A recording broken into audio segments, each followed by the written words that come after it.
नमस्कार साथियों, आज मिलते हैं उत्तराखंड आंदोलनकारी रतुड़ी दंपति जी से। समाज के सजग प्रहरी विद्यादत्त रतुड़ी जी पूरे उत्तराखंड की शान हैं। आपकी कर्मभूमि लंबगांव आज भी आपको याद कर रही है। आपके समाजोपयोगी कार्यों का लाभ पूरा समाज ले रहा है। आज इस समय हम मिलते हैं उत्तराखंड आंदोलनकारी रतुड़ी दंपति जी से और हमारे साथ हैं श्रीमान विद्यादत्त रतुड़ी जी। आप सेवानिवृत्त शिक्षक हैं। रतुड़ी जी, आपके कार्यों की शुरुआत लंबगांव से हुई? जी हाँ, लंबगांव से ही मैं जैसे ही बीए हुआ था तो लंबगांव हाई स्कूल था उस समय हो गया था और उसमें लोगों को बड़ी खुशी हुई कि लड़का हमारा भी जो है इधर क्षेत्र से बीए बना है, निकला है। तो आपके ज़माने में सहकारिता में बहुत लाभ हुआ आपकी समिति को? जी हाँ। तो वहीं हम मेरे गांव के में और 4 गांव का समुच्चय है हमारा है। तो उन गांव की एक कोऑपरेटिव सोसाइटी थी। फिर बड़ा डिस्टर्ब कर रहा है। कहा कि मतलब अब ये लड़का जो ग्रेजुएट हो गया है, ये अगर इस कोऑपरेटिव सोसाइटी में जो है मतलब इसकी रेख देख में जो है काम करेंगे सेल्समैन। तो मैं हमेशा जो है मैं कोशिश करता था कि शाम को विद्यालय में मेरी नियुक्ति तो सहायक अध्यापक की हो ही गई थी उसमें हाई स्कूल में। तो मैं शाम के समय 1 घंटा जो है उस सोसाइटी में भी बैठा करता था और उस रेख देख का और उसका जो है ये असर हुआ कि साल भर बाद जो है जब बैलेंस शीट बनी तो उस समय 10 रुपये के शेयर मिनिमम था। उसमें जो है 10 रुपये के शेयर पर जो है वो 1 रुपये 14.5 आना प्रॉफिट मैंने दिया। तो उससे जो है बड़ा एक लोगों के अंदर बहुत खुशी भी हुई, उत्साह भी हुआ कि इतना सुंदर काम ये लड़का कर रहा है इसको। और वो केवल वही नहीं, ये भाव जो है वो लोगों को ये प्रॉफिट बंटा, उससे उस क्षेत्र का सारे प्रधानमंत्री क्षेत्र का जो है वो मार्केट भी कंट्रोल हो गया है कि वो सोसाइटी में जो है लंबगांव सोसाइटी में कोई भी चीज़ का भाव जो है इतना है तो दूसरी जगह उससे ज़्यादा कैसे हो जाएगा भाई। रतुड़ी जी, बलि प्रथा बंद कराने में आपका बहुत योगदान रहा लंबगांव क्षेत्र में। देखिए, मैं जब मतलब वहीं जूनियर हाई स्कूल इत्यादि कक्षाओं में पढ़ता था तो मेरे समय पर जो है मैंने देखे दो गाँव में हैं नर ये भैंसे हुआ करते हैं, बेला या बागी कहते हैं उसको, उनकी बलि मेरे सामने हुई। तो बड़ा मतलब उससे जो है दुख हुआ कि किस तरह से वो जो है आदमी राक्षस बन जाता है, दौड़ा करके जो है मतलब उस बागी को मारा जाता है। तो बड़ा उसका जो है, तो मैंने उसे समय संपर्क ले दिया था कि अगर मेरा बस चला तो मैं इसको बंद कराऊंगा। तो उसके बाद जब मैं मतलब वो लगभग 28-29 वर्ष का हो गया और मैं मतलब अध्यापक से फिर प्रिंसिपल भी हो गया था हाई स्कूल का लंबगांव का। तो मैंने 1969 जो है उसमें गांधी शताब्दी वर्ष मनाया गया सारे देश में, विश्व में भी मनाया गया। तो कुछ संकल्प लोगों ने लिए होंगे जगह जगह, मैंने भी मतलब अपने विद्यालय में संकल्प लिया कि मैं इस क्षेत्र में पशु बलि को बंद करूँगा। ये जो कि ये भैंसों की बलि दी जाती है और बकरियों की बलि जो है नागराजा नाम आपने सुना होगा, मंदिर हमारे यहाँ प्रसिद्ध, वहाँ पर हजारों की संख्या में जो है तीसरे साल मेला लगता था, बकरियाँ काटी जाती उनकी बलि दी जाती थी। मैंने उसको उसी साल 1969 में भगवान और भगवती की कृपा रही कि दोनों मेरे संकल्प पूरे भी हो गए। आपने राजा के समय में जो है जो रामलीलाओं पर प्रतिबंध लग गया था इधर, तो वो भी आपने प्रारंभ कराई रामलीला? जी हाँ, मैंने सन 57 में मैं मतलब बीटी देहरादून DAV कॉलेज से करने के बाद अपने विद्यालय में गया था लंबगांव। तो वो बीटी के जब किया उसी साल मैंने देहरादून में रामलीला भी देखी। पहले भी जब स्टूडेंट BA वगैरह किया तब भी देखा करता था, लेकिन उस साल जो है बीटी करते समय मैंने संकल्प लिया है कि मैं अब जब अपने विद्यालय में लौटूंगा तो मैं अपने क्षेत्र में रामलीला का आयोजन करूंगा। क्योंकि उस समय रामलीला जो है यहाँ टिहरी और उत्तरकाशी में नहीं हुआ करती, जो टिहरी स्टेट थी।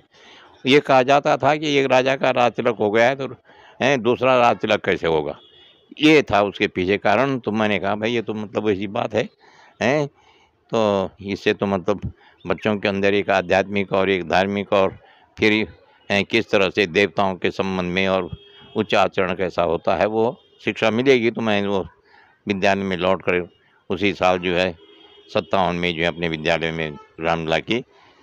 प्रतापनगर क्षेत्र के और जो अब उत्तरकाशी में पड़ता है पट्टी गायना कठोर, वहाँ से जो है मतलब सैकड़ों की संख्या में लोग आए रात में रामलीला देखने की शुरुआत थी टिहरी उत्तरकाशी में पहले।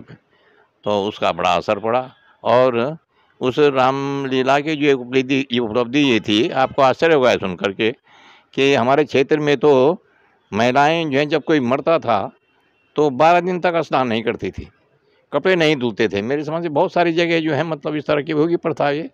तो मैं मतलब देखता था ये कैसा है वो अजूबा है ये कि जो क्रियाकर्म कर रहा है, जिस मर गया वो आदमी तो हमेशा स्नान कर रहा है, और जो माताएं मतलब घर की देखभाल सफाई करती हैं वो जो 12 दिन तक स्नान नहीं कर रहे हैं। तो इससे बड़ा मतलब मुझे वो दुख होता था। लेकिन इसकी शुरुआत कहाँ से करता, किस गांव से करता हैं? अगर करता तो है अकेले में किसी एक परिवार से, एक गांव से, तो कहते भाई हम कैसे शुरुआत करने इसकी, ये तो सारे क्षेत्र का वो है रिवाज। तो फिर मैंने जब रामलीला की लमगांव में तो मुझे वहाँ से मैंने इसके बारे में कहा भाई ये तो बहुत ही अजीब प्रथा है कि जो माताएं जो हैं वो सारे सफाई का उसका ध्यान रखते हैं अपने परिवार में वही जो है स्नान नहीं करती हैं। तो अगर आप लोगों की इजाज़त हो तो इस प्रथा को समाप्त किया जाए। तो लोगों ने एक हाथ का दो हाथ उठा करके कहा नहीं साहब ये तो बहुत ही स्वागत कदम है। और उसके बाद जो है मतलब सारी महिलाओं का जो है ये स्नान जो है मतलब गमी के दौरान भी जो है स्नान आरंभ हो गया। और उत्तराखंड आंदोलन में आप लोगों की जो है दोनों पति पत्नी की बहुत भागीदारी रही है, आप लोग उत्तराखंड आंदोलनकारी भी हैं दोनों? जी हाँ वो तो है। तो मेरे मतलब मैं जैसा कह रहा हूँ प्राइवेट स्कूल में भी रहा, लमगांव जो है मतलब 78 तक तो प्राइवेट ही था, उसके बाद सरकार ने लिया हो। तो ये प्राइवेट स्कूलों के नाते और फिर मतलब आना जाना लखनऊ इलाहाबाद जो है होता था अपने काम से, विद्यालय काम से, और जो कठिनाई होती थी वो उसको अनुभव करता था। तो जब उसी समय मैंने सोचा कि ये मतलब अगर छोटा राज्य होता तो उससे जो है मतलब इतनी दूर लखनऊ इलाहाबाद के चक्कर न काटने पड़ते। तो इसके बाद जब मैं मतलब 90 में उससे रिटायर हुआ तो जो उत्तराखंड क्रांति दल ये बडून जी के नेतृत्व में चल रहा था वो मेरे क्लास फेलो भी थे। तो मैं भी मतलब उत्तराखंड, और फिर जो है मतलब बडून जी ने कहा वो जो इलेक्शन हुआ 92-93 में मैं मतलब इलेक्शन भी लड़ा और उसमें जो है उस समय इतना सब होते हुए भी जो है मुझे 9,500 वोट मिले थे तो है मेरे मतलब धार्मिक रुझान तो मेरा पहले रहा, देवताओं के प्रति मेरी मतलब आस्था जो है बहुत पहले से थी और हमारी मतलब जो हम पहाड़ में हैं मैं समझता हूँ कि सभी जो हैं वो देवी देवताओं का गुणगान करते हैं, उनका जो है ऋणी है समझते हैं अपने को।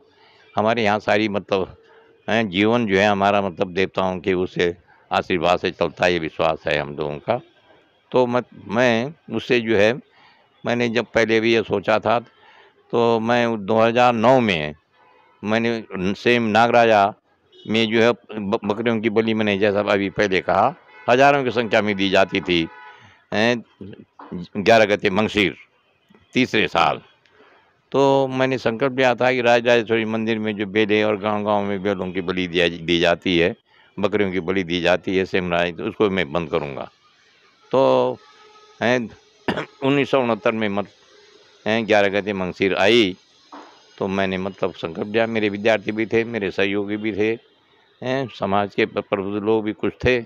तो सबके प्रयास से जो है मतलब वो बलि जो है वहाँ पर उसी साल से बंद हो गए और फिर देवताओं के मंदिरों में और व्यक्तिगत उत्सवों पर जो मतलब बलि दी जाती थी बेलों की, वो मैंने मतलब बंद करा दी।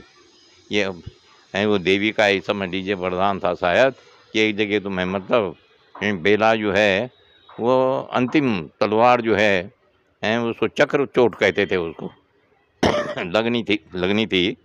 तो मैं मतलब गया उधर तो वो नंगी तलवार जो है मतलब जो गांव के जो मतलब अगवा लोग होते हैं उन निकाली हुई थी वो तर्क वितर्क के बाद जो है मैं ये समझता हूँ कि उनके ऊपर असर पड़ा और वो जो बेटे के बलिदान के लिए जो है तलवारें खींची हुई थी, लोग जो हैं सहम गए।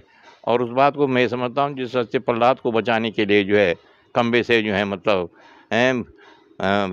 ये हमारे देवता प्रकट होते हैं, उसी तरह से वहाँ पर जो मैंने ये समझा है कि वो देवी जो है वो प्रकट हुई हैं और लोगों के अंदर उस देवी का भाव प्रकट हुआ और वो जो है जो बेटे की जो बलि है वो रुक गई।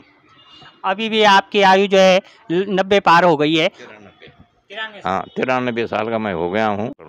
यहाँ तक कि समझ लीजिए कि जब उत्तराखंड आंदोलन में जो है मतलब मैं कूदा तो मेरी पत्नी भी जो है मेरे साथ में जो है सब जगह जो है मेरे साथ सहभागिता इन्होंने निभाई और आज हमको जो है वो मतलब मिला हुआ है वो सर्टिफिकेट भी एक जो है कि उत्तराखंड के आंदोलनकारी हैं। खैर हमने अपना फर्ज अदा किया।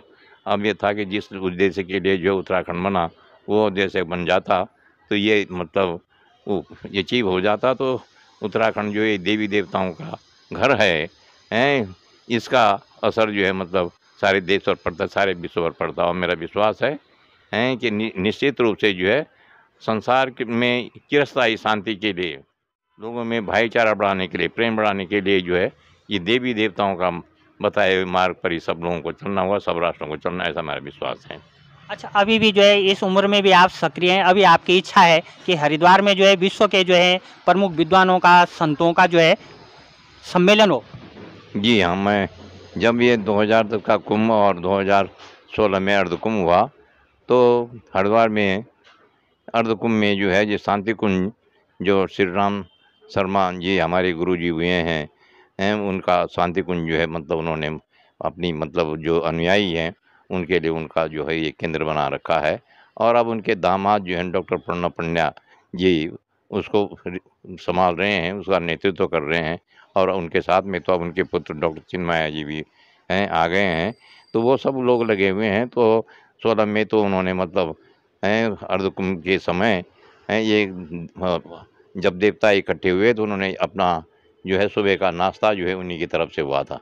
और उसी समय फिर बाद में मैंने उनसे निवेदन किया था कि ये तो देवी देवताओं का तो सम्मेलन हो गया ये, लेकिन मैं ये चाहता हूँ कि यहाँ पर जो है अब हमारे देश के जो हैं साधु संत हैं, आध्यात्मिक गुरु लोग जो हैं वो भी एक स्थान पर अगर बैठें तो उनके मथन से मैं ये मानता हूँ निश्चित रूप से जो है कुछ समाज को जो है बहुत अधिक जो है जो विघटनकारी तत्व उभर रहे हैं उनके ऊपर कुछ अंकुश लग सकेगा, ये एक चिरस्थायी शांति स्थापित हो सके, ऐसा हमारा विश्वास है।